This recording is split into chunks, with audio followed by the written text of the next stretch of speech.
ഇപ്പോൾ കെ.സി. വേണുഗോപാൽ മാധ്യമങ്ങളെ കാണും. ഈ ജനാധിപത്യം സംരക്ഷിക്കേണ്ട പ്രശ്നമാണ്. ഞങ്ങൾ അത് ഏതറ്റം വരെയും പോകും. ഇത്രയും ഗൗരവകരമായിട്ടുള്ള ഒരു കാര്യം രാഹുൽ ഗാന്ധി പറഞ്ഞിട്ട് അതിനോട് ആ രീതിയിലുള്ള ഒരു സമീപനം സ്വീകരിക്കാൻ തെരഞ്ഞെടുപ്പ് കമ്മീഷൻ ഇതുവരെ തയ്യാറായിട്ടില്ല. അവരിപ്പോഴും അത് അങ്ങനെയൊന്നും സംഭവിച്ചിട്ടില്ല.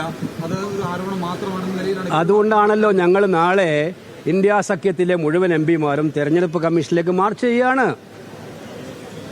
തെരഞ്ഞെടുപ്പ് കമ്മീഷനിലേക്ക് മാർച്ച് ചെയ്ത് ഈ കാര്യത്തിൽ സത്യാവസ്ഥ വെളിച്ചത്ത് കൊണ്ടുവരാനുള്ള നടപടി സ്വീകരിക്കണമെന്ന് ആവശ്യപ്പെടുകയാണ്. ബീഹാറിൽ 17-ാം തീയതി മുതൽ 2 ആഴ്ച നീണ്ടു നിൽക്കുന്ന യാത്ര, എല്ലാവിധ ഇന്ത്യ അലയൻസ് പാർട്ടികളെയും പങ്കെടുപ്പിച്ചുള്ള യാത്ര ഞങ്ങൾ സംഘടിപ്പിക്കുകയാണ്.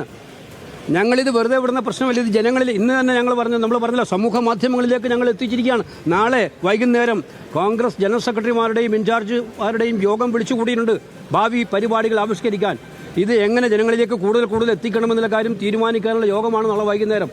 ഈ കാര്യങ്ങളൊക്കെ ഞങ്ങൾ വിടുന്ന പ്രശ്നമേ ഇല്ല.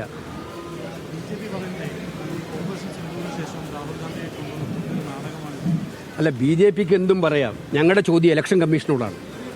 V want a reply from election commission of India. BJPക്ക് വേണ്ടി ഏജന്റ് പണിയെടുക്കുന്ന ജോലിയാണോ ഇലക്ഷൻ കമ്മീഷൻ ഓഫ് ഇന്ത്യക്ക് ഉള്ളത്? അല്ലെങ്കിൽ എന്തുകൊണ്ട് അവർ ഇലക്ട്രോണിക് വോട്ടർ ലിസ്റ്റ് തരുന്നില്ല? ഒറ്റ ചോദ്യമേ ഉള്ളൂ. ഇലക്ട്രോണിക് വോട്ടർ ലിസ്റ്റ് എന്തുകൊണ്ട് തരുന്നില്ല?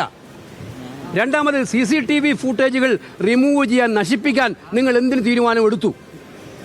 ഈ 2 കാര്യങ്ങൾക്ക് ഉത്തരം എന്താ പറയാത്തത്? BJPക്ക് ന്യായീകരിക്കേണ്ടി വരുമല്ലോ. അവരല്ലേ ഏറ്റവും വലിയ ബെനിഫിഷ്യറി ഇതിൻ്റെ. അവർ ബെനിഫിഷ്യറിയായി അവരുടെ ഒരാൾ പ്രധാനമന്ത്രിയായത് ഈ വെട്ടിപ്പിലൂടെയല്ലേ. അപ്പോൾ അവർ ചോദിക്കും. അതിൽ വലിയ അത്ഭുതമൊന്നും കാണണ്ട, അതവർ ചോദിക്കട്ടെ. പക്ഷേ ഈ കാര്യത്തിൽ മറുപടി കിട്ടുന്നത് വരെയുള്ള പോരാട്ടവുമായി കോൺഗ്രസ് പോവും എന്നുള്ളതാണ് സംശയമില്ല. പോകും, മുന്നോട്ട് പോകും. ശരി, മാധ്യമങ്ങളെ കാണുകയാണ്. പോരാട്ടവുമായി മുന്നോട്ട് പോകും.